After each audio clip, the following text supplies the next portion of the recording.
the culture of the day, hard work, you had to stay with it. I mean, we made up our mind to settle here and to work through it no matter what. Myrtle Gunlock, Steve Flood, Joanne Livingston, and Eldon and Myrtle Paulson all know what it takes to survive.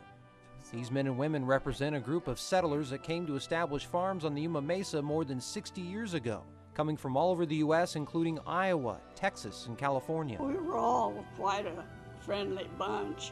I mean, we were strangers in, so to speak, but really not strangers because we were all in the same boat. Finally realized that we were part of a big group of people in this world. In the summer of 1948, the U.S. Bureau of Reclamation began performing a homestead lottery for American war veterans who were willing and able to establish family farms on the Yuma Mesa. Also known as part of the Gila Project, the parcels of land were dealt out to 54 families out of more than 900 that applied. 54 plots of land were drawn in August of 1948. And then when they picked your name out of the hat, what was going through your mind at that moment? We're going to Arizona. A friend came up to me and said, "Are you moving to Arizona?" And I said, "What are you talking about?" And he mentioned that he'd heard on the radio that his Eldon's name had been drawn for a homestead in Arizona. So when the drawing came up, here I go, down to Yuma. We looked at each other and we just jumped up and down and screamed and yelled and hugged, and we won. It didn't take long for the cheering to change to hardship. When the homesteaders began arriving in Yuma, there were many amenities they had to do without. They weren't allowed access to the sole power line that was set up on the Yuma Mesa.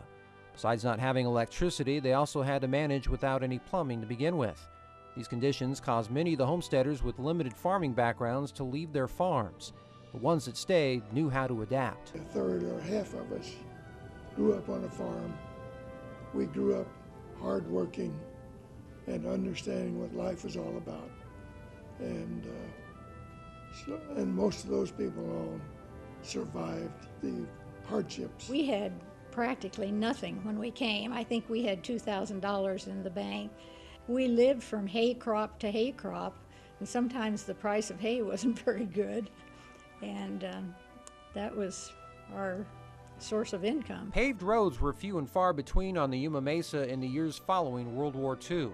This and the lack of rainfall in the desert Southwest gave these settlers other challenges. Places in there that you'd come to that I always called blow sand. It was like driving through mud. If you've ever driven through mud, you give it all it's got its worth and hope you make it through. In Iowa, you have rest for a rainy day. You don't, here you didn't have rainy day rest. They had to just keep working because it was get the crop off fast enough so you could irrigate again. Most of the Yuma Mesa homesteaders say they didn't have a lot of resources necessary to run a successful farm on their own.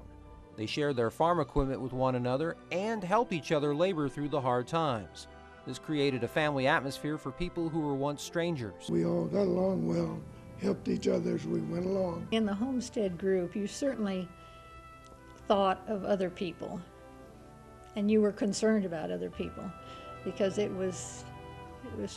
we were so close. Right behind me isn't your run-of-the-mill everyday house. This place was built by William Gunlock and settled in by his family.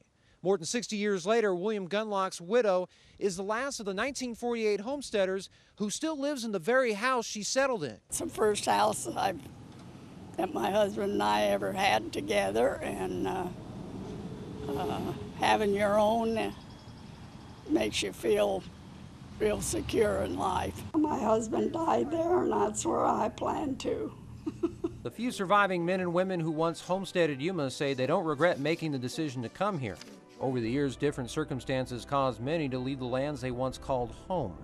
Most of their farms are now a memory, but they say the life lessons they learned out in the fields also apply to future generations. Lots of patience, and we all had to learn that. And I think that I think our kids too learn that you do have to work for what you get. It's not going to be handed to you. Got to get up and get with it, work hard, and the results will come to you. But I mean, you got to put in your time.